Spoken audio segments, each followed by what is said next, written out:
Hey guys, how's it going? Today I'm going to show y'all how to change out the PCV valve on a 2014 Kia Cadenza.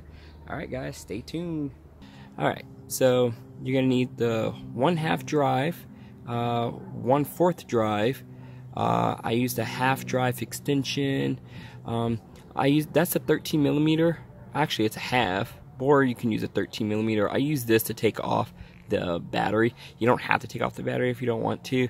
It just allowed me to get access to the air assembly because I couldn't find my extension, my long extension, so I just took the battery out.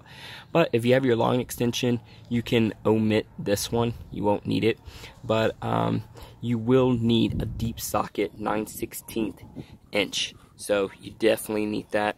There's the size I used. I got it for a 1/2 inch drive. So I got that at O'Reilly, so it wasn't too bad.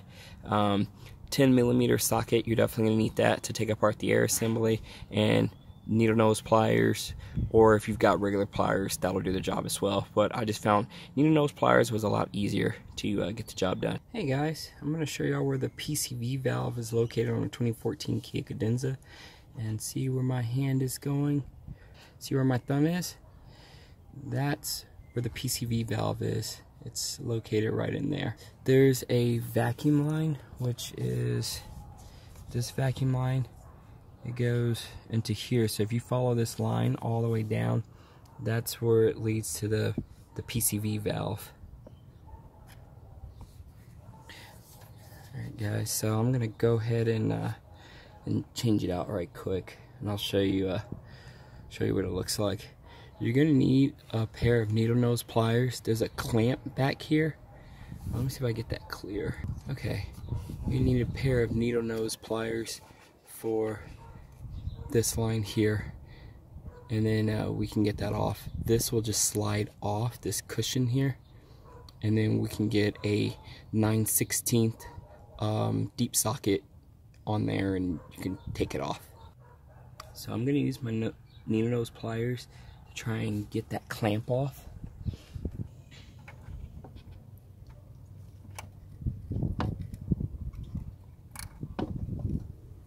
Alright, so I got the clamp off, as you guys can see. Sorry for the blurriness, that's about as clear as I can get it for you guys. And that is really on there.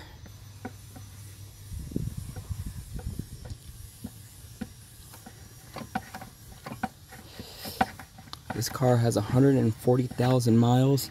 I've never changed out this PCV valve until I heard someone saying on the forum, "Hey, why haven't you changed out the PCV valve?" I was like, oh snap, I didn't even know. I totally forgot about that thing. So it's a part that's easily overlooked, and it's not a conventional part that I'm used to seeing like on GM vehicles, Ford vehicles. This one is just odd, really odd. There it is. That's your PCV valve. We're gonna slide this boot. There's a rubber boot on it. Slide that off. There's the boot, and then we're gonna hit that with a 9/16, and then that PCV valve will come right off. Alright guys, I got my tool. It's a 9/16 deep socket, and I paired it with an extension so I can really reach back there and get this thing off. Golly. There's like limited amount of space back here. I mean, if you guys like I said, if y'all change this out when y'all do the spark plugs, it'll make life so much easier. But you don't have to change it out. It's just a few things you're gonna have to unplug. And as y'all can see, my tool is on there. Did y'all see that? Yeah, there's my socket. So I'm gonna put my gloves on, because I hate breaking new bolts and then my hand hits something, I get cut, bruised up from working on a vehicle. So it's just not my thing.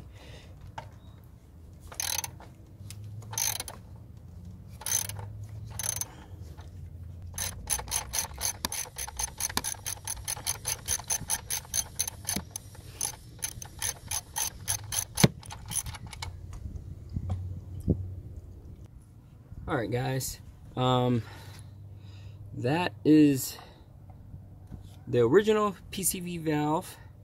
This is, if I put it right orientation, that is the new PCV valve. Now I got that one from O'Reilly's up top.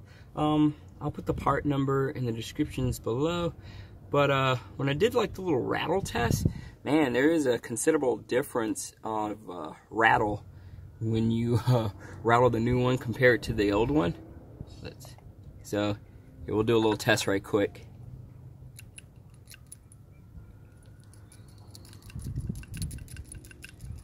Hear that? All right, so remember that sound? That was the old one. Hear that? That's the new one. So yeah, there's some considerable wear and tear on my old one. So I'm just gonna go ahead and replace it, and that should be about it. Look at the amount of gunk inside of there. Yeah, that's pretty bad. That's pretty gross. Crazy, I didn't notice those markings on there, but that's how mine came marked. The original one's down below, the new one's on top. But yeah, that's it. It's pretty crazy. I'm wondering what the initials stand for. I don't know. It's just odd. Something to look into. All right, guys, let's put this stuff back together. All right, so I'm gonna insert it on back by hand, just so I can screw it back on there, and then I'll tighten it down.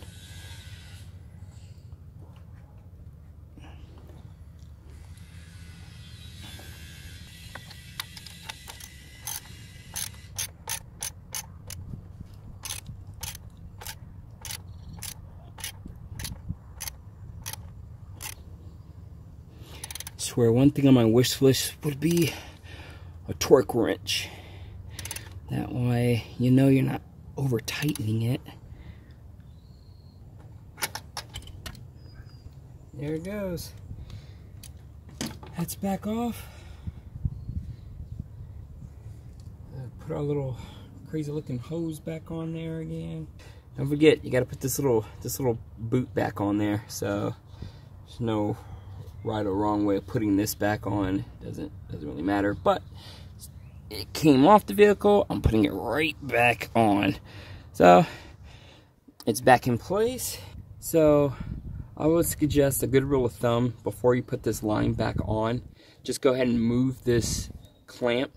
Move this clamp a little forward, probably to about right there. And then that way it should make life easier on finding that clamp in the back of the engine and then sliding it back into place.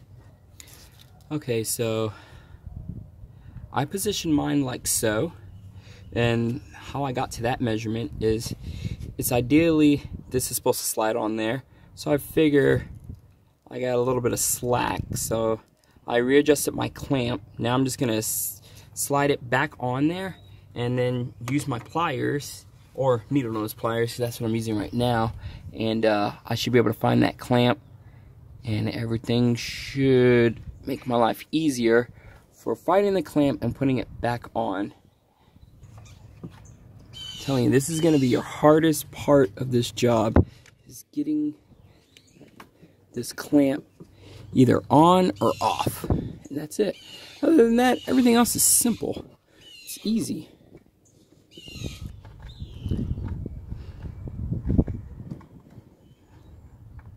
Oh my Lord. Finally got it on there. Literally wrestled around with this for probably about a good 15 minutes getting that line back on. Okay, so I still need to put this right back here. We'll need to reclamp this back on. This line is going to go on here. And if y'all need help with the routing the vacuum lines, actually I don't want to put that one on just yet. If y'all need help routing the vacuum lines, you can get a good view on it on my spark plug video. Yeah, you can go there. It'll show you how all the lines route and whatnot.